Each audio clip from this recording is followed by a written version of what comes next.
Today, I wanted to talk about something that's kind of been bothering me for a little while.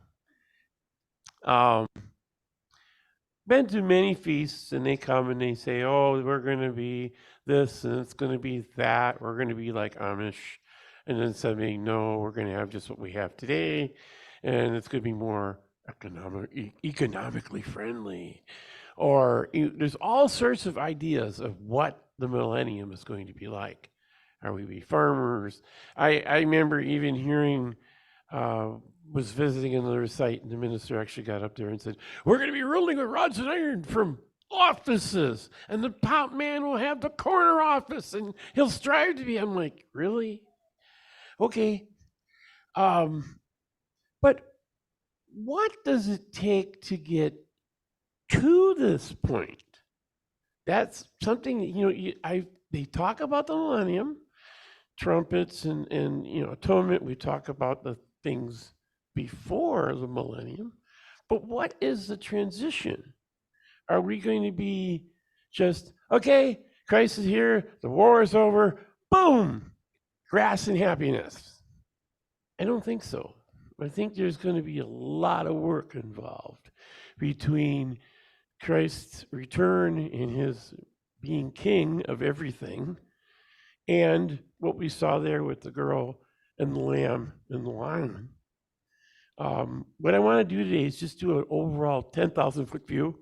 We're not going to really zoom in on anything. It's just going to be a kind of a just look at it and see, what some of the scriptures. And if you have a scripture in mind, if I'm talking about something or if I mention something and a scripture pops into your head, just raise the hand and say, "Hey, oh yeah, what about Revelation this? What about that?" We can always add in. But like I said, this is going to be kind of a quick view of what I think is going to be what we're going to be doing and what the saints will be doing and what the people will be doing. Um, let's see here. We have life, and then begins the Great Tribulation. And many years ago, we can put that chart up. We decided that we need a chart of the events of Revelation on a timeline. That was back in 2001, and we never finished it. We never got close to finishing it. But I wanna use this kind of as a guideline to what someone who makes it all the way through the tribulation will go through. If they, all the different things that they're going to go through. All right, we have the timeline here, and it talks. You got the letters to all the churches. You got the head of gold, the winged image, the bear. Okay, and then you have again the throne. He talks about the throne in heaven and the Lamb. Let's see here. All right, so we go through that. Now here comes the stuff that's really going to mess with people's minds and will be life changing. We have the false prophet, the first seal, the white horse, war, the red horse. They're going to go through all the horsemen of the apocalypse.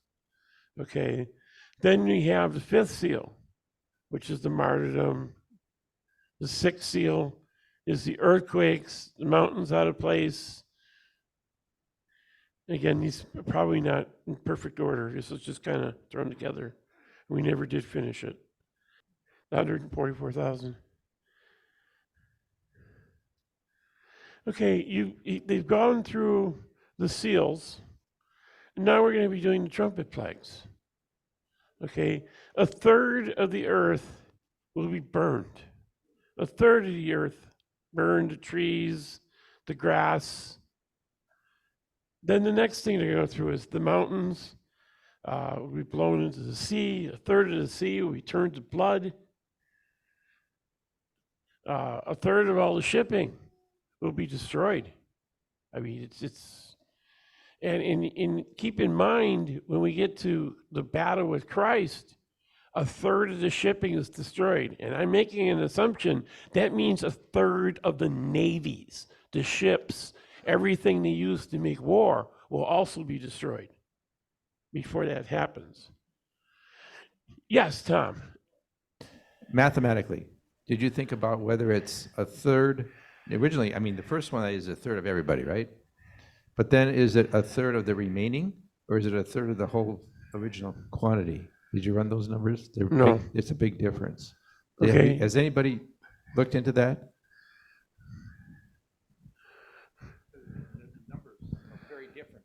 Yeah, go ahead. Just tell them. Just if you know the numbers, just Yeah, the numbers are very different when you take a third of the original and then you take a third of what you have left and a third of what you have left.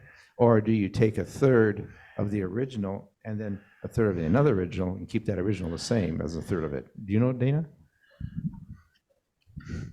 I believe that there's a fourth are killed, and then a third are killed, so there's a half left. I mean, so there, first 1/4 are destroyed, and then there's 1/3 of those that are left are destroyed. So there's, yeah, that's the way I think it is. okay. So it's not going to be pleasant in any way, shape, or form. So then you got the third trumpet. The blazing star turns the rivers bitter, and many people die. So the water is made undrinkable. The fourth trumpet, a third of the sun, moon, and stars is struck, and it's darkened. The fifth trumpet, the bottomless pit is opened, and locusts that attack those that aren't sealed by God for 5 months. So for 5 months, you have this attack, and there's no way they try to seek death and can't. You got the sixth trumpet, or the second woe. The angels from Euphrates kill 1/3 of mankind, and the number of the horsemen 2 million, using fire, smoke, and sulfur. Not pleasant. Keep it. Yes, go ahead. I got another one. Yeah. On the people that seek death and can't get it, the science is now moving towards they can replace most everything in you.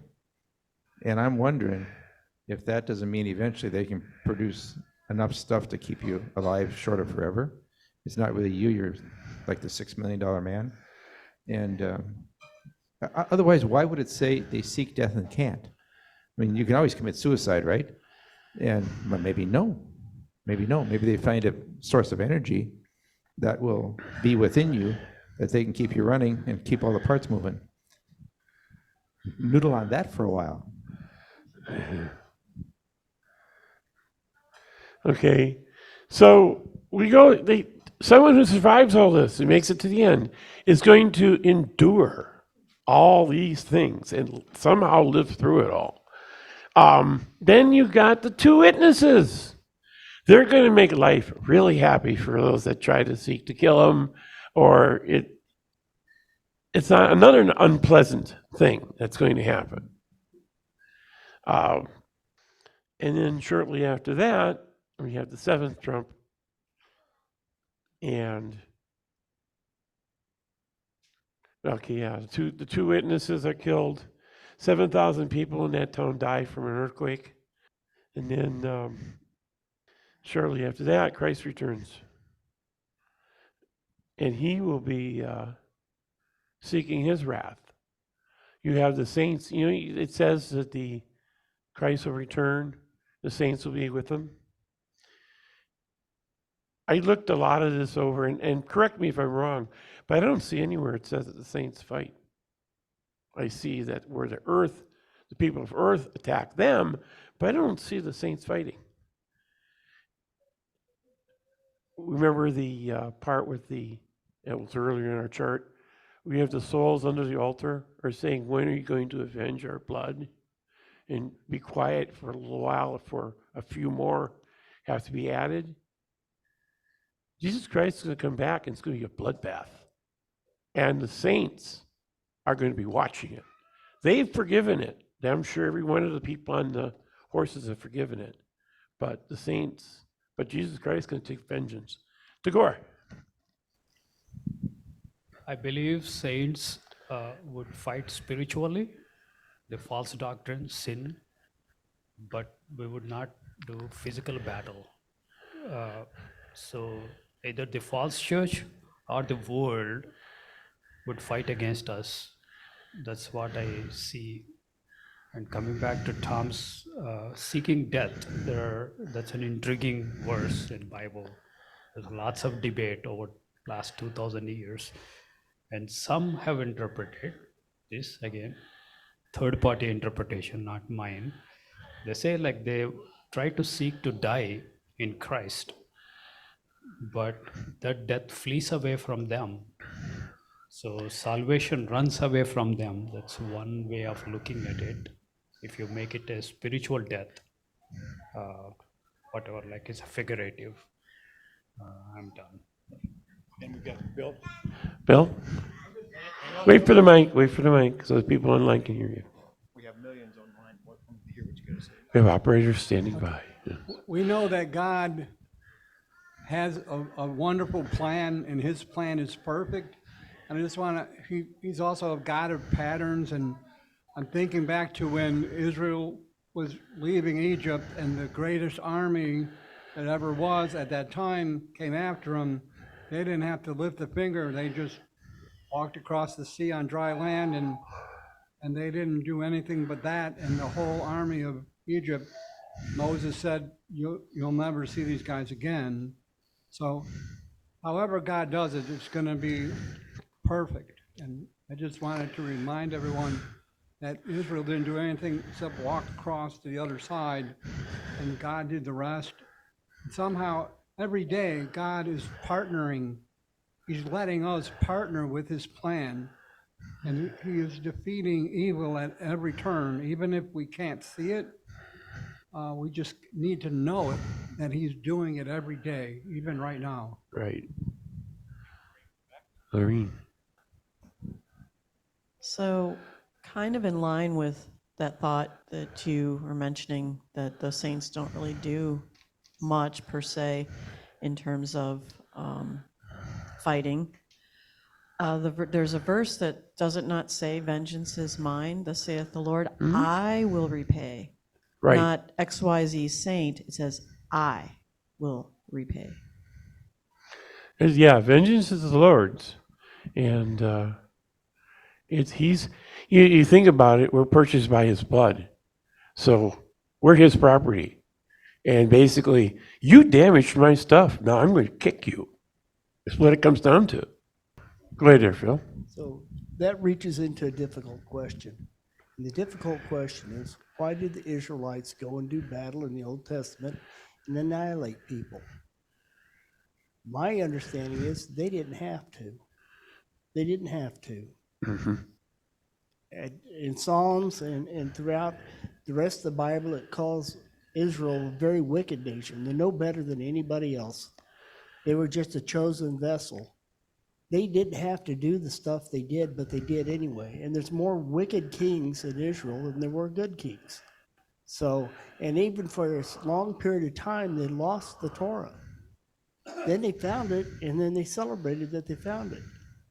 So the history of Israel is not a nice history. And if the saints, not if, they are dressed in white, and they are behaving themselves properly, they're not going to fight. They won't need to. No, I just we have a comment online. Yes, we do. Stan. Stan, go ahead and unmute yourself. We're ready for your comment. Okay. With reference to how much the saints will or will not be involved, I remember in Jude 14 and 15, where it says, "And Enoch also, the seventh from Adam, prophesied of these, saying, Behold, the Lord comes with 10,000s of his saints to execute judgment upon all, and to convince all that are ungodly," etc., etc. And I'm not sure what the Greek is there, but do those two verses open the possibility that the saints may have some significant amount to do as far as being involved with the judgment when Christ returns, I'm done. Yeah, it could be. Okay, I think, good morning, Stan. I think we don't fight physical battles in this life, but when Christ returns, we are part of that judgment on the whole world that would be unleashed from heavens. So we can be instruments and part of that vengeance. Vengeance is mine, as Lorraine has quoted that verse. We do believe, I do believe that we would fight the physical battle on the white horses that follow Christ when he comes back. That is a different scenario than the scenarios we are in now. Our battles are 100% spiritual, putting down the arguments and strongholds, pulling down high places that exalt against the knowledge of God and Christ. So that's our battle, I believe. Yeah, presently. I've heard so many different scenarios over the years of the battle, like the battle of Christ. Some would make it a week, month, a long, drawn out shootout kind of thing. I personally believe it's going to last about 10 minutes. It's not going to take long. We know that he is all powerful, and he also is the creator. Let's just say he has control of the elements. He has controls of laws of physics, the laws of thermodynamics, the laws of aerodynamics, gravity. Let's just say something simple as gravity. If he were to crank gravity up by five times the gravitational force we have now, somebody like me would be dead in 5 minutes, if not longer, shorter. I'd be flat on the floor. Yeah.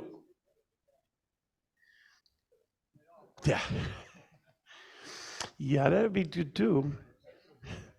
But if you go 5 times gravity, you got a 150-pound foot soldier. Now he's 5 times heavier.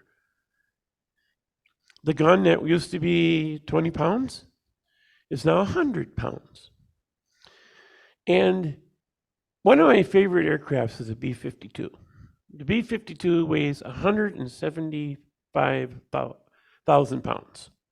Has a payload air capacity of 455,000 pounds. So if you go over 455,000 pounds, the plane will not fly. It's too heavy. Now, 175,000 pounds times 5 is over its flight capacity. So whatever is up there fighting, shooting at Christ is going to go down. And these are the bullets that we're shooting, 5 times the gravitational pull. Well, if it's supposed to go 500 yards, it's only going 100 yards. Missiles, now the missiles will self-correct.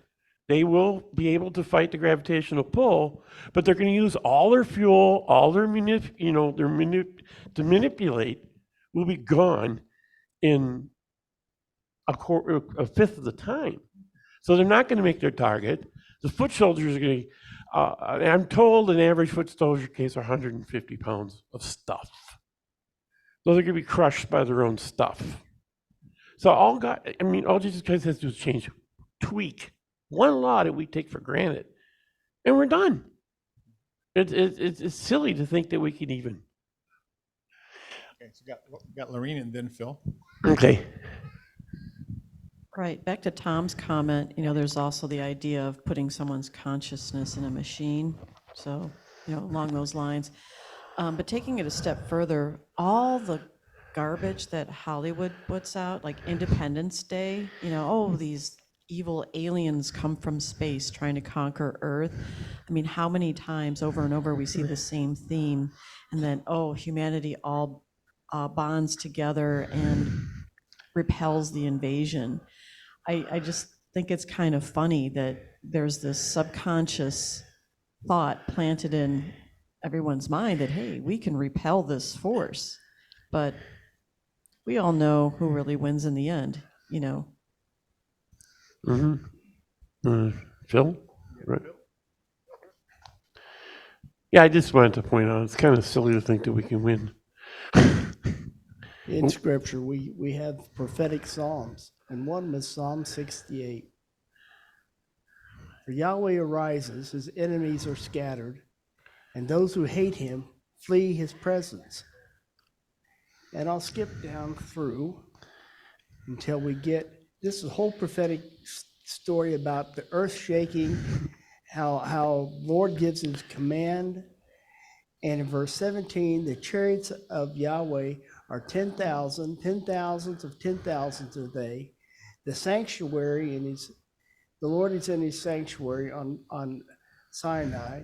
You have ascended high, you have led captives away, you gave gifts to men, even rebellious, that Yahweh Elohim may dwell there.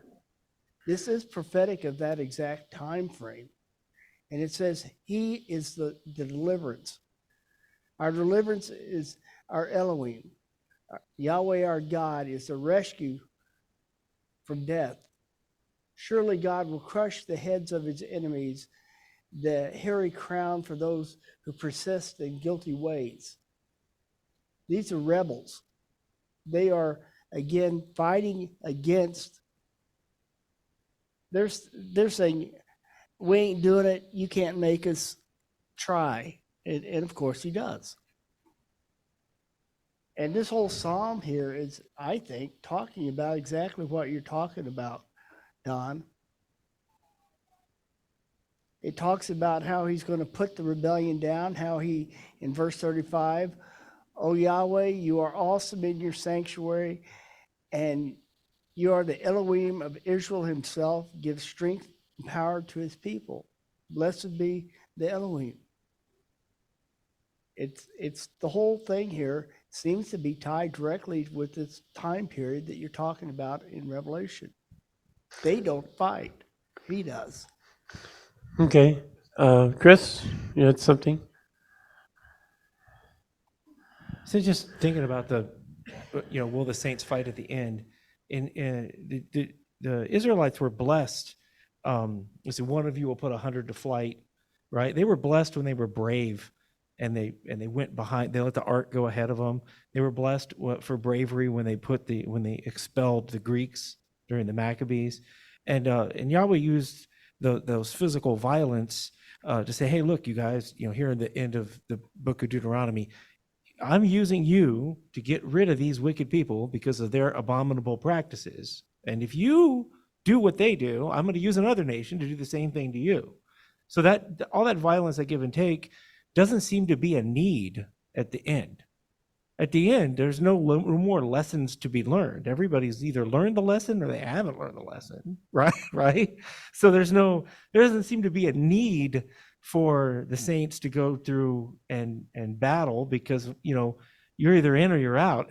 There's a point where it says, let him who sinned continue in sin, and let him who doesn't. There's going to come a threshold where whoever's in the kingdom is going to be in the kingdom, and whoever's not is going to be on the receiving end of all that awfulness. So I don't say that people can just say, I believe and be magically saved. Obviously you have to flee, you have to run, you have to preserve your own life and whatever. But thinking of those end time battles, I just don't see what would be the lesson to learn, because at the final judgment, it's all over and we enter into eternity, and no more weeping or sorrow. Okay, Tom, or I'm sorry. Well, something that is all interesting comments, but something I haven't heard yet is the reminder and the knowledge that our God is a very merciful God. So if this battle is going to, they're going to be injured, it's going to be an instantaneous drop. He's not going to let them suffer through this, because when they're resurrected, why did you let, this? It wasn't a lesson for people to be injured or suffering there. So just my take is it's going to be, like Don said, 10 minutes, 5 minutes, could be less than that as far as that battle is going to be over. So they won't suffer. So that will be how merciful and how much grace he would show even in that apocalyptic end, if you want to use that language. But That's my thought about that, so. Any-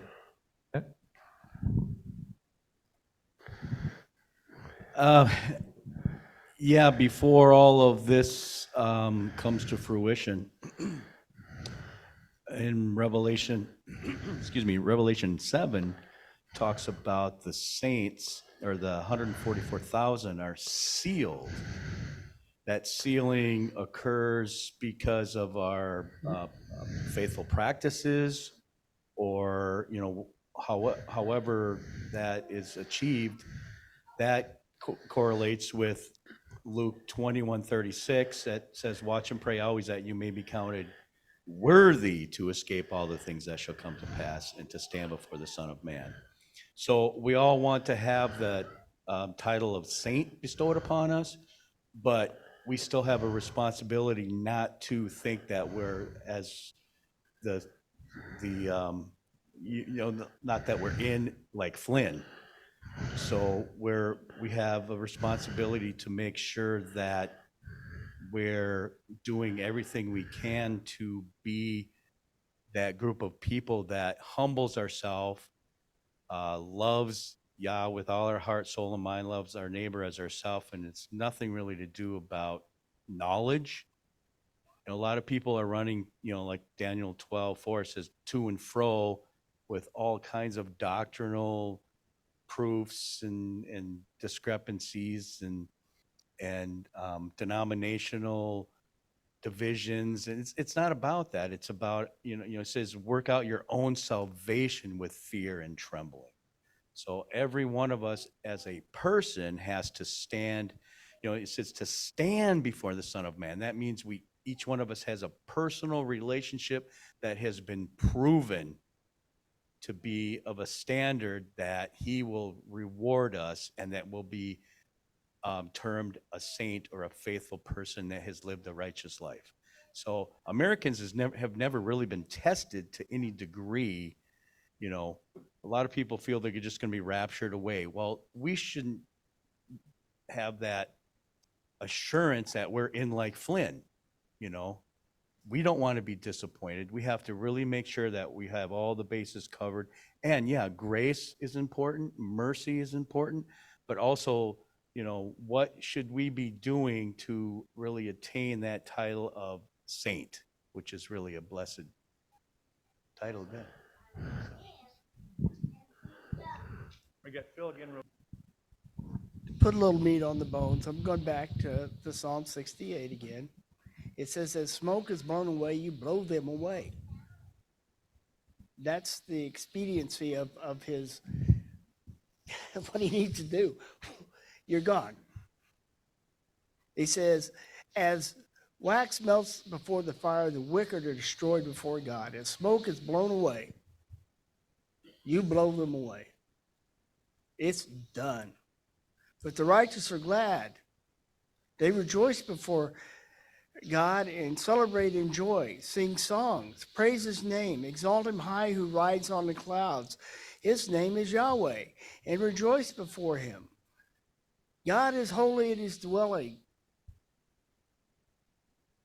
He is the father of the fatherless, the champion of the widow. He provides homes for the desolate. He leads prisoners to prosperity, but the rebellious will live in a scorched land. It is one and done. They get blown away. And he says he changes not. He is the same yesterday, today, and forever.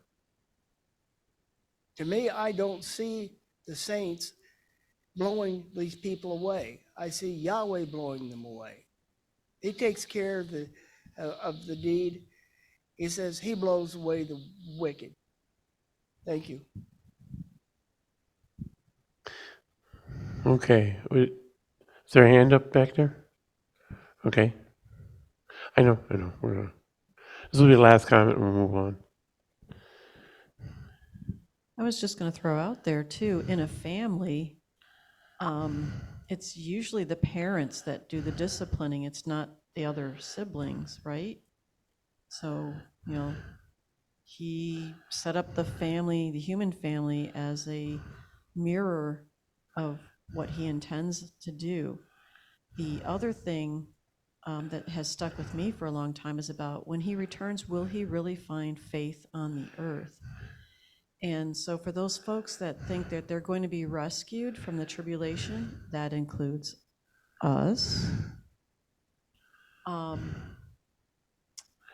You know, if we're thinking that we're going to a place of safety or that we're going to be taken up to heaven before all this stuff sort of happens, and it doesn't happen, and you're on the earth, and your job is actually to witness to those who you are with going through this trial, you know, to tell them, look, you were misinformed.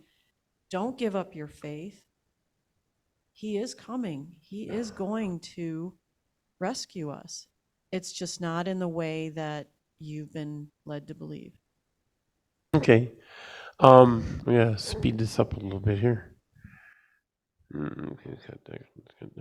Okay, well, you have someone now who has gone through the tribulation, gone through all the horrible things we just discussed, and now they've made it. And now Jesus Christ comes in, the saints come in, they crush the kingdoms. There's this horrible, just bloodbath of humanity.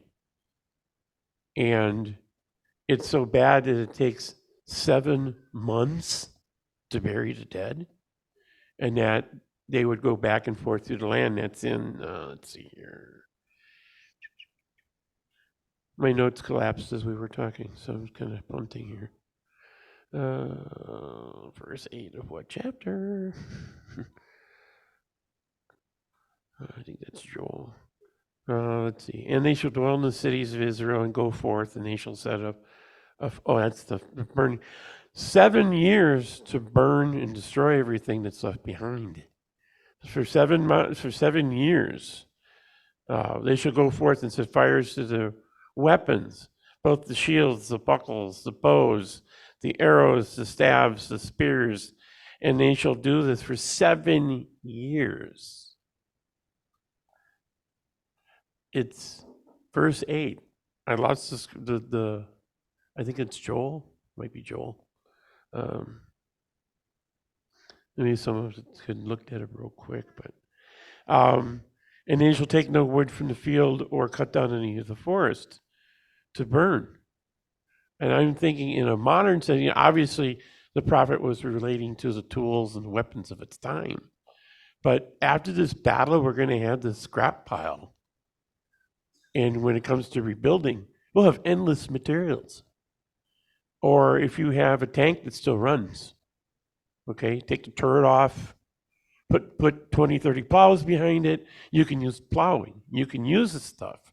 So we have endless supply of equipment, but 7 years to get rid of it. And then 7 months to bury the dead. And the people who are doing this are the people who are left behind and not, who make it through. And Israel. Can't forget, God promised he would return Israel to their land. And the purpose is to rebuild the waste places. So you have those people left behind, or I should left who made it through. You have the Israel that's taken of the nations, and Israel's been brought through all the nations. They're everywhere. So now he's bringing them all together. So all the characteristics of all the nations, the languages, their way of life, is all in Jerusalem now. It's in Israel, the headquarters. So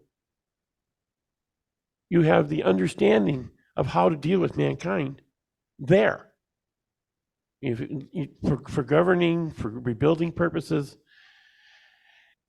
And let's see, I can find the script.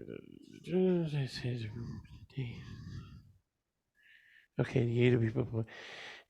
There can be so many bodies in one place that they're actually going to have to go through the land continuously. And if a bone pops up, you're going to mark the bone. Yes, Tagore. Ezekiel 39. Okay, Ezekiel 39:8. Thank you. Also, it says they're doing this, they're going to do this for 7 months to bury the dead, and cleanse the land. You're going to have a battle. What kind of chemicals, what kind of stuff is being dumped? Well, no, many times, many years ago, I was in natural soil consulting, and we had fields that were dead. No bacteria, no water soluble minerals, dead, dirt. The very first thing we did was we would come in with blood meal. What's left behind after the battle with Christ? The blood. And bird manure, composted bird stuff. And that gave the bacteria back into the soil and resurrected the soil and made it better. So you have all these, what does it say? The vultures, the birds of prey, come prey on kings, come prey on the governors and all that. Chris. So after the first abomination of desolation, when the Greeks sacrificed the pig on the altar and they restored it, right? They all went, wait a minute, what do we do with these bricks, right? Because they couldn't offer on it. So they took the bricks and they put them in a pile and said, okay, those are defiled. What do we do with it? We're going to wait for a prophet to come and tell us what to do with that, right? So that's a kind of a microcosm of what you're talking about here. After this battle, there's going to be so much blood that the land is just going to be defiled, right? And so they're going to have to, do something about all of that blood. But how they do that, I mean, all these months and burying everything, how Yahweh actually, restores the land, that, it'll be cleansed. But there was a verse up earlier. It said that this is all so that Yahweh will be glorified. All these awful, awful things that happen when Pharaoh's army got destroyed, right? It was all to break the back of the people so that they give up the false gods, say, okay, we're not going to do that anymore, right? And throughout history, they've only done that for like 15 minutes, right? They repent after these huge calamities, after they get smote or whatever, and then you turn the page and they're worshiping the false gods again. And in this case, it appears that he's just gone comprehensive. He's just like, I'm just going to get away. I'm just going to wipe out everybody who's ever going to do this again, But the cleansing is, with all of that blood, David couldn't build the temple because of all the blood on his hands. It's all that death and all that, that time of filth is, I think, what it's talking about. Okay, just the other thing. Well, what's your comment? Go ahead. We had the opportunity to live between Ashland and Washburn, Wisconsin. If you know that, that's way up on the top of the state of Wisconsin. And north of us was a several square miles of where they worked on the ammunition for World War II. And it was the DuPont property. And it was all dead because of all the chemicals that they used to make different types of weapons. And they hired the people that used to work there when we lived up there about 20 years ago. The last oldest people that were around that knew where they dumped all these things in those square miles.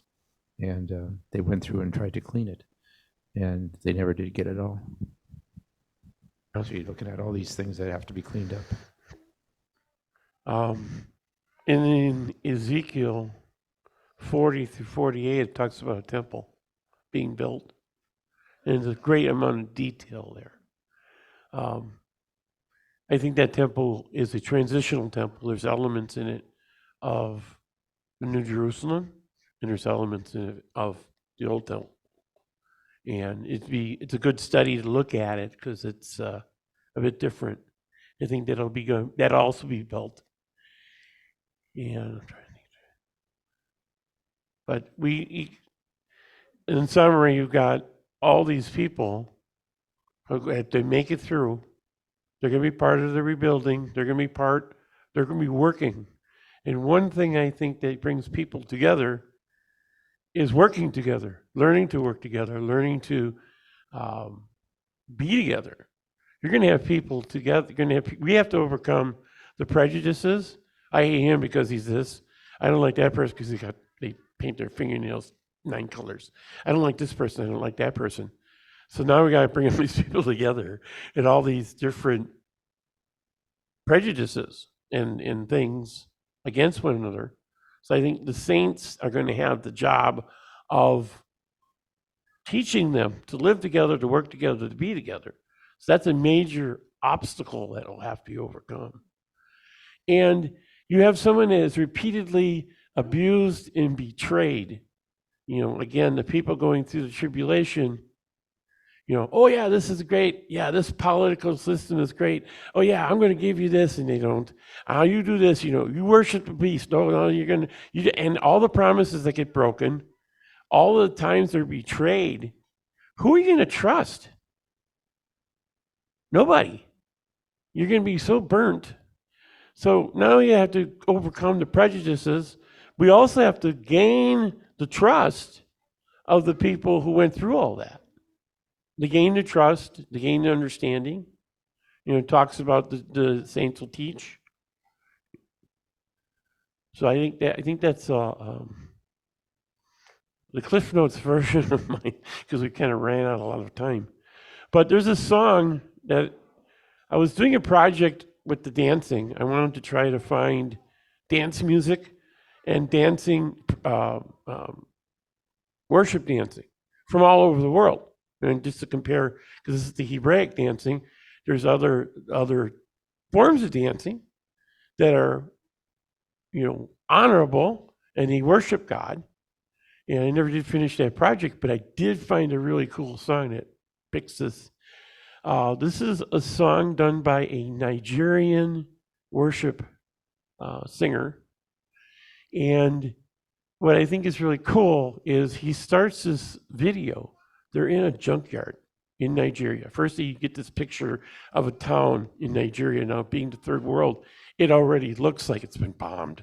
I mean, it's dirty, it's run down, and then they go into a junkyard.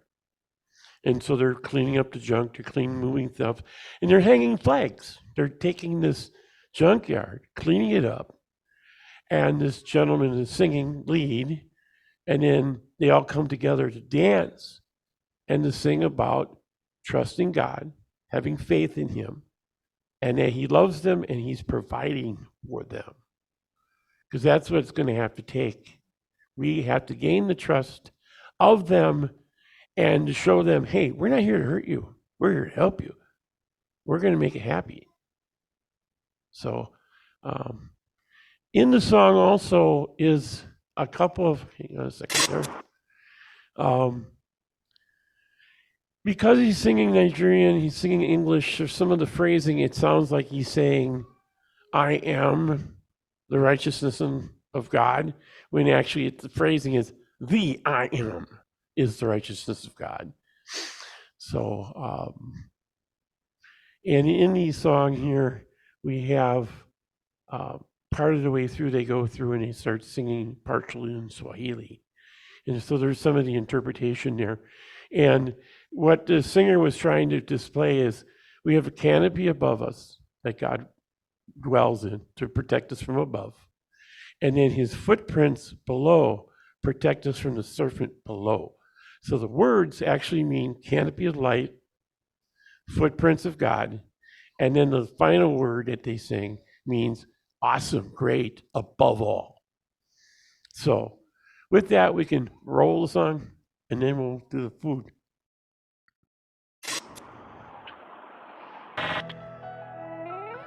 This is kind of like, you know, the world's been rebuilt. It's being rebuilt. Yes, I've learned to depend on you. I've got confidence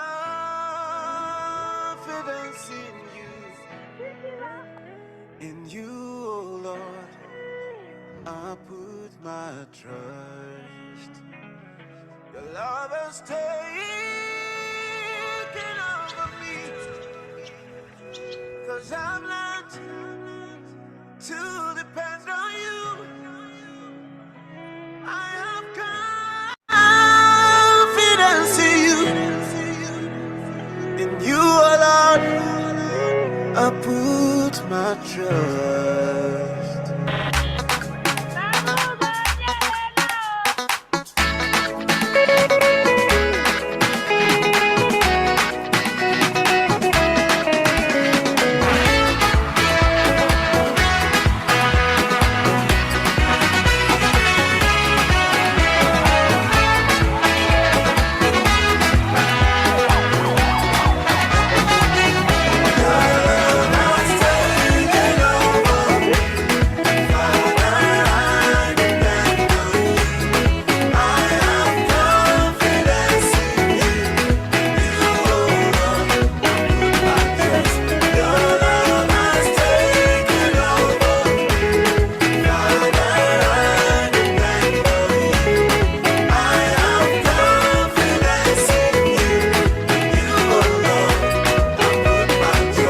Yes, you cover me.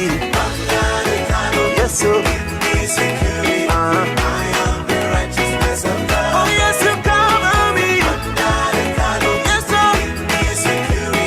I am the righteousness of God.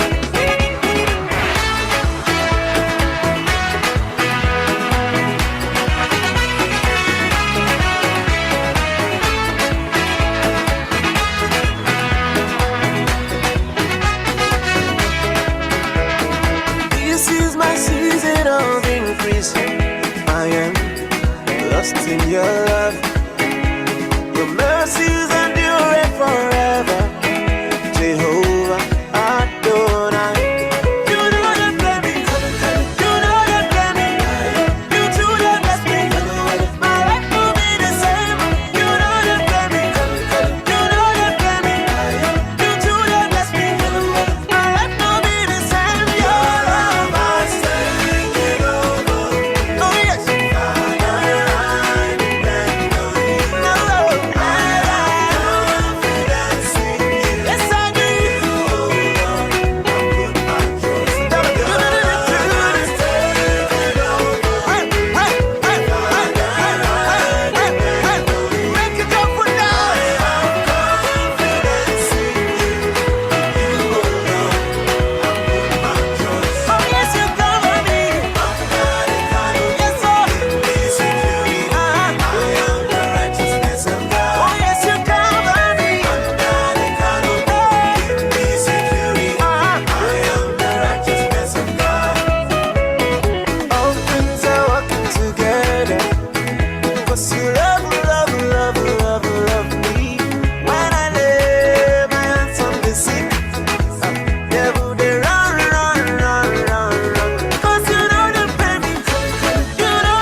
Yeah.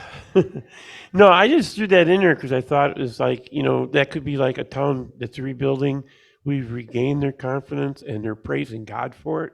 They're praising. He put in there, this is my season of increase. This may be the first time that these people will be getting increase. It talks about they shall plant and no one else, they'll actually eat what they're planting and growing. They'll have security. And that's kind of why I wanted to pick the song, because it was like, they're happy, they're joyous, they're dancing, and praising God. So that is it for my condensed, abbreviated. So what we're going to do is it's time to eat. I would just like to mention that we've been talking about the kingdom of God today, and that's part of our theme. It's our great future. And tomorrow morning, we're going to be starting at 9 o'clock, and I just want you to be sure to be here. Tagore is going to be working on the parables as they say, the kingdom of God is like, and he has them listed in the brochure.